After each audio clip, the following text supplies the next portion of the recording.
সবসময় আমরা হিন্দু মুসলমান, আমরা বোনে বোনের মতন, মায়ের ভাইয়ের মতন, আমাদের কোনো বিবাদ নেই। প্রতিবাদ চাই, সেইটা বলতে প্রতিবাদ তো চাই। আজকে সিদ্দিকের উপরে হয়েছে, কালকে আরো আরেকজনের সঙ্গে আবার আরেকজনের উপর হবে, এটা আমরা প্রতিবাদ সবাই চাই। শুধু দর্শক বন্ধু, আপনারা দেখছেন একে নিউজ বাংলার এই মুহূর্তে মধ্যে রয়েছে ঢোলা। ইতিমধ্যেই আপনারা জেনে গেছেন যে আবু সিদ্দিক নামে একজন ব্যক্তিকে 22 বছরের তরতাজা যুবককে তার বাড়ি চুরির ভিত্তিতে তাকে তুলে নিয়ে যায়। বাড়ির লোক কিন্তু অভিযোগ করেনি, যার জিনিস চুরি হয়েছে, যার বাড়িতে চুরি হয়েছে তিনি কিন্তু অভিযোগ করেনি। তাহলে পুলিশ প্রশাসন কার অভিযোগের ভিত্তিতে আবু সিদ্দিককে তুলে নিয়ে থানাতে নিয়ে গিয়ে তাকে মারধর করে, এমনকি তাকে নির্মম তার উপরে অত্যাচার চালানো হয়, তার শরীরে কারেন্টের চার্জ দেওয়া হয়। পরবর্তীকালে তাকে যখন জামিন দেওয়া হয়, সেই জামিন যাতে পায় সহজভাবে, তার জন্য কিন্তু প্রশাসন 1,75,000 টাকা নিয়েছে অভিযোগ করছেন মৃতার বাবা এবং কাকারা। ভাবতে পারছেন?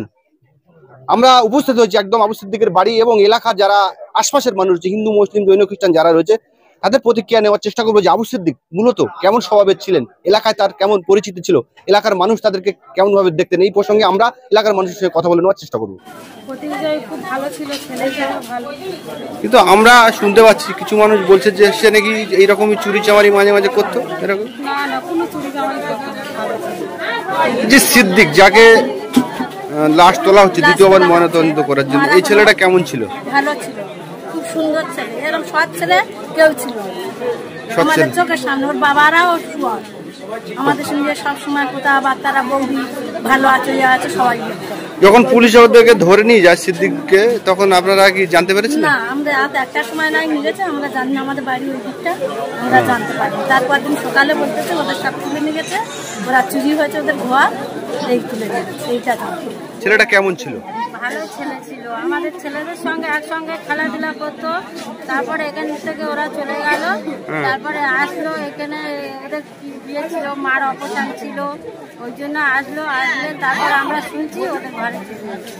আচ্ছা, যখন সিদ্দিক বাবুকে ধরে নিয়ে যায়, সিদ্দিককে ওদের যখন নিয়ে যায়, তখন আপনারা কি খবর পেয়েছিলেন? আপনারা ছিলেন তখন এখানে? না, আমরা তখন ছিলাম। কখন খবরটা পেলেন? কখন? তারপরে ওই ছেলেটাকে নিয়ে চলে যাওয়ার পরে পরের দিনকে ফের মারতে মারতে নিয়ে এলো। সেটা কটার সময় নিয়ে এসেছিল? 5টা 6টা হবে এইরকম, বিকালে। হ্যাঁ, পুলিশ মারতে মারতে নিয়ে আসছিল। হ্যাঁ, নিয়ে এলো, আবার নিয়ে চলে গেল। আপনি এই গ্রামের বাসিন্দা, কেমন ছিল? খুব ভালো ছেলে, মানে বয়স একটু বড় হতে মাত্র বিদেশে চলে গেছে, সেখান থেকে আসে যায়, ওর মতন মাটির মানুষ ছেলে কেউ নেই। পরে আমাদের ছেলেদের সঙ্গে দেখে আসে, বলে যে মা ওর মতন ছেলে কেউ। আর যে ও যে চুরি করবে এরকম মিথ্যে কথা বলে সাজাবে, কেউ জানতেই পারেনি। শাস্তি পাক, যারা এর পিছনে আছে পুলিশও শাস্তি পায় না। পুলিশের হাতে গেলে কি করে মানুষ? সুস্থ পায় তো, মানে যে এবার ছাড়া পাবে, এ যে জীবনের হাতে বেঁচেছে, পাবলিক হাতে থাকলে বাঁচতে পারে না। কিন্তু সেই পুলিশের হাতে গিয়ে মার খাচ্ছে, তার জন্য মানে তার প্রতিবাদ নিতে হবে, তার শাস্তি দিতে হবে, তার সাজা দিতে হবে। সিদ্দিক হালদার আপনার ছেলের বয়সে, ছোট থেকে দেখছেন, কেমন ছিল? খুব সুন্দর বাড়ি ছেলে ছিল। কিন্তু ঢোলা থানার অফিসাররা অভিযোগ করছেন যে ওর নামে চুরির অভিযোগ আছে, ও এরকম মাঝে মাঝে চুরি চামারি করতো। ছেলে খুব ভালো ছিল, খুব ভালো ছিল, খুব ভালো ছিল, ভালো ছিল। আমরা দেখতে যেত, আমাদের ছোটবেলা থেকে কাকার কাছেই ওপরে সোনা দোকানে সোনা তৈরি করে। আর সিদ্দিক যে ছোট থেকে দেখেছেন নিশ্চয়ই আপনার নাতির বয়সে, সেই ছেলেটা কেমন ছিল? খুব ভালো ছিল, খুব ভালো ছিল।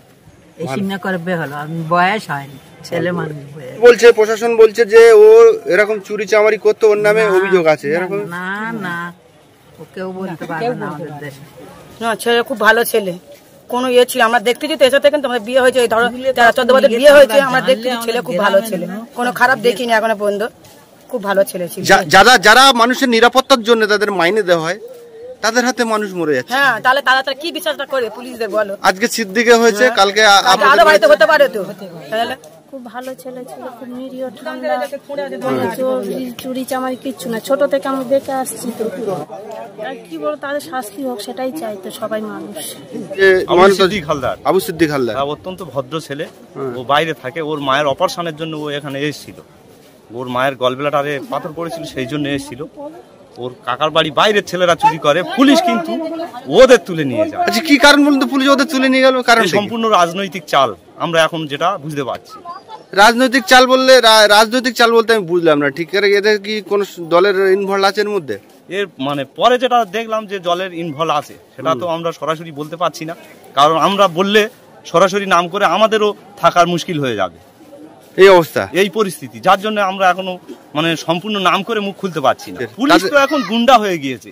আমরা জানি পুলিশের কাছে গেলে আমরা নিরাপত্তা পাবো, কিন্তু পুলিশ তো এখন দেখছি গুন্ডা, যার জন্য বর্তমান যা সমাজে পুলিশ গুন্ডা। হ্যাঁ, এটা তো নিয়ে এসতো 1,75,000 টাকা এবং আরো নেবার কথাও বলেছিল, হ্যাঁ টাকা। এবং এর জন্য পুলিশ মন্ত্রী যে আমাদের পশ্চিমবাংলার মুখ্যমন্ত্রী, উনি চুপ কেন? যে এতদিন বসে আছে, জানে তো ওনার পুলিশ এবং ওনার নৈতিক নেতারা তো এর ভিতরে আছে, যার জন্য উনি চুপচাপ আছে। নিন্দনীয় ঘটনা, এবং ওদেরকে মানে মাইনে দেওয়া দূরের কথা, যারা করেছে এদের ফাঁসি হওয়া উচিত। আমার মনে হয় উচিত নয়, কারণ পুলিশ যদি গুন্ডা হয় তাহলে পুলিশ রেখে কোনো লাভ নেই। হ্যাঁ, সেরকম সাপ পোষার আমাদের দরকার নেই। আপনার প্রতিবেশী সিদ্দিক? আমার প্রতিবেশী। সিদ্দিক কেমন ছিল? ভালো ছেলে ছিল, কিন্তু প্রশাসনের তরফ থেকে অভিযোগ করা হচ্ছে যে এই চুরি চামারি ও করতো, এরকম অভিযোগ রয়েছে। মিথ্যে অভিযোগ। ও যেদিন চুরি হয় ও বাড়িতে ছিল না, ওর মার অপারেশন জয়নগরে ছিল। পুলিশ প্রশাসনের প্রয়োজন নেই তো এখানে। পুলিশ প্রশাসন যা ব্যবহার করেছে ছেলেটার সঙ্গে, আমার মনে হয় পুলিশের গায়ে যদি মানুষের রক্ত থাকে এরকম ব্যবহার করা উচিত না। তাদের ফাঁসি হতে হবে। আমাদের দাবি তাদের ফাঁসি হোক, কারণ এই ভালো একটা ছেলের পিঠে মেরে দেওয়া মানে তার ফাঁসি হওয়া দরকার। আমার মনে হয় এই মানে কাণ্ডে সমস্ত পুলিশ ষড়যন্ত্র আছে, আর তৃণমূলের নেতারা মিলে এই কাণ্ডটা করেছে। ও খুব ভালো ছেলে, ও মায়ের অপারেশনের জন্য এইখানে এসেছে। মা অসুস্থ হলে ও কর্ণাটকে চলে যাবে। পুলিশ প্রশাসন বলছে যে ওর বিরুদ্ধে ও এরকম চুরি চামারি করতে এর আগে অভিযোগ ছিলেন। সেটা ভালো একটা কারণ কুটিয়ে হাত দিত। ভালো ছেলে, মায়ের অসুস্থের জন্য এইখানে এসেছে। ও খুব ভালো ছেলে। লোকের জীবনে মুখতা শুনে আপনি চিনতেন? না, এই তো আমাদের বাড়ি, ওই তো আমাদের সামনে চলাফেরা করতো। আমার ভাইপো ছেলে, তো নাতি হয় আমাদের। অত সৎ ছেলে আমাদের এলাকায় নেই, এত সুন্দর ছেলে। আমরা গর্ব কোথাও। কেমন ছেলে ছিল? আবুল সিদ্দিক ভালো ছিল। আপনার ছেলের বয়সে কতদিন ধরে চেনেন তাকে? আমরা সবসময় এখানে আসি যাই, ভালো ছেলে তো আবু সিদ্দিক। এই যে আবু সিদ্দিক কেমন ছেলে ছিল? ভালো ছিল। আপনার বাড়ি কোথায়? তাহলে আপনার ছেলের বয়সে কি নাতির বয়স হবে? যে ও নাকি এরকম মাঝে মাঝে চুরি চামারি করতো, এটা কি সত্য? আর বর্তমান পুলিশ প্রশাসনের ভূমিকায় আপনি কতটা সন্তুষ্ট? মোটেই সন্তুষ্ট। আপনার বাড়ি কোন জায়গায়? আমাদের বাড়ি এখানে, এই গ্রামে। আবু সিদ্দিক কেমন ছেলে ছিল? আবু সিদ্দিক খুব ভালো ছেলে ছিল। ও কোনো চোর নয়, ও খুব ভালো ছেলে। আমাদের গ্রামে ছোটবেলা থেকে আমাদের কাছে মানুষ, আমরা জানি না, আমরা পুলিশের উপর কোনো বিশ্বাস নেই। কারণ পুলিশ আমাদের উপরে যা অত্যাচার করে গেছে, আমরা পুলিশের একদম মানে কি বলবো, বলতে আমাদের ঘৃণা করছে ওদের উপরে। যখন আবু সিদ্দিককে একবার তুলে নিয়ে গেল রাত্রিরে, পরের দিন বিকালে 5টার সময় তাকে আবার পুলিশ পিটতে নিয়ে এলো, আপনারা গ্রামের মানুষ আপনারা প্রতিবাদ কেন করেননি? আমরা কি করে প্রতিবাদ? পুলিশ তো আমাদের ঘেঁষতে দেয়নি। পুলিশ আমরা যে দুটো কথা বলবো আমাদের ঘেঁষতে দেয়নি পুলিশ। এমনকি লেডিস পুলিশ পর্যন্ত এখানে নিয়ে এসেছিল। আমাদের গ্রামের কোনো মানুষের ঘেঁষতে দেয়নি এখানে। যার বাড়ি চুরি হচ্ছে তিনি তো চুরির অভিযোগ করেন না, অভিযোগ উনি করেন। তাহলে চুরির অভিযোগ, আমার জিনিস চুরি হলো আমি অভিযোগও করলাম না, অথচ আমার ছেলেকে তুলে নিয়ে। হ্যাঁ, এটা তো অন্যায় ভাবে করেছে পুলিশ। পুলিশ ভিতর থেকে ঘুষ খেয়ে এইগুলো করেছে। কারা ঘুষ দিতে পারে? কাদের বিরুদ্ধে অভিযোগ করছেন? যারা অভিযোগ করে পুলিশকে এনেছে তারাই ঘুষ দিয়েছে। কারা এনেছে বলে আপনার ধারণা? আমরা কি এখানে ছিলাম? কে পুলিশের থানায় ফোন করেছে, খবর দিয়েছে, আমরা কি জেনেছিলাম? আমরা তো জানি না। কিন্তু এখন তো বুঝতে পারছি যে যারা অভিযোগ করেছে তারাই ঘুষ দিয়েছে। কিন্তু যে অভিযোগ করেছে আমরা তো এখনো তার মানে খোঁজ পাচ্ছি না, একটা খবর দিয়েছে। কেন যার বাড়ি চুরি হচ্ছে সে তো খবর দেয়নি? না। তাহলে যে দুটি বাচ্চা যে স্বর্ণ চুরি করেছিল, মূলত তারা যারা চুরি করেছিল তাদের ফ্যামিলির কেউ হয়তো পুলিশকে ডাকতে পারে। সেটা তাদের ব্যাপার ভাই, আমরা তো দেখিনি। কেউ এনেছে, না হলে পুলিশ এলো কি করে? যারা দূর দূরান্ত থেকে এসে তাদের সঙ্গে কথা বলে নেওয়ার চেষ্টা। কোথা থেকে এসেছেন? ঢোলা থেকে। আপনি কোথা থেকে এসেছেন? ঢোলা থেকে। এসেছেন কেন? দেখতে জন্য না? দেখতে। আপনি কোথা থেকে এসেছেন? বারুইপুর থেকে। বারুইপুর থেকে। আপনি কোথা থেকে? ঢোলা থেকে। আপনি কোথা থেকে? ঢোলা বাজার। রায়দিক থেকে। পুলিশের আমরা শাস্তি চাই, ফাঁসি হোক। ওর ফাঁসি হয় যেন। আমরা পানাপুর থেকে এসেছি।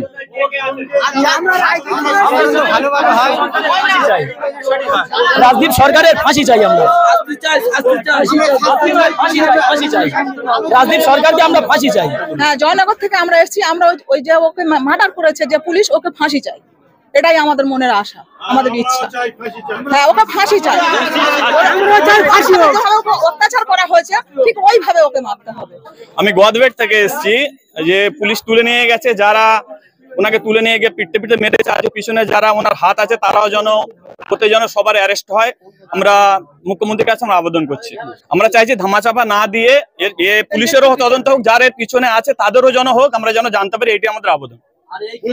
আইন ব্যবস্থার উপরে আপনার ভরসা আছে? হ্যাঁ, ভরসা আর পুলিশের উপর, আমাদের পশ্চিমবাংলা পুলিশের উপর নাই। আমার বাড়ি ঘোড়াদল, আমি ঘোড়াদল থেকে এসেছি। এই যে ভালো ভালো ছেলেটাকে বাড়ি থেকে তুলে নিয়ে গিয়ে খালি খামে তাকে মারধর করা হয়েছে। যারা মেরেছে, যারা সঙ্গে সঙ্গে জড়িত আছে তাদের যেন আমি চাইছি, যেন এর মতন চাইছি যেন ফাঁসি হয় সেই তাদেরকে। এখনো পর্যন্ত চিন্তার বিষয়, রাজদীপ সরকার এখনো পর্যন্ত পুলিশ কাস্টাডিতে নেই কেন?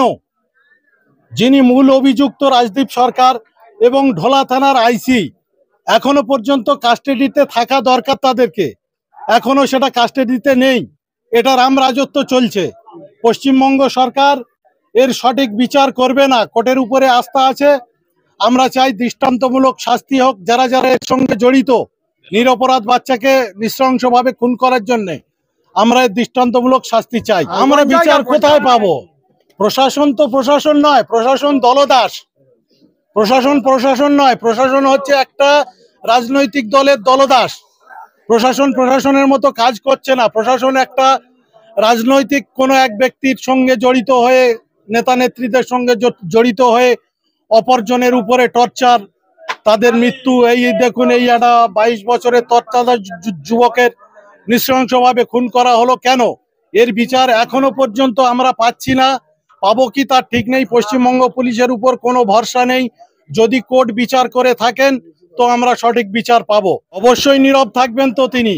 থানার পুলিশ এগুলো করছে, তিনি থাকবেন না? তিনি কি বিচার করাবেন না? এবং শাসক দলের কোনো প্রতিনিধিকে আমরা সেদিনও এসেছিলাম, যেদিন ওর মাটি দাপন কাপন হয়, সেদিনও কাউকে দেখিনি। আসবেন না তারা তো, কারণ তারা আসলে এখানে সমস্ত জিনিস ধরা পড়ে যাবে।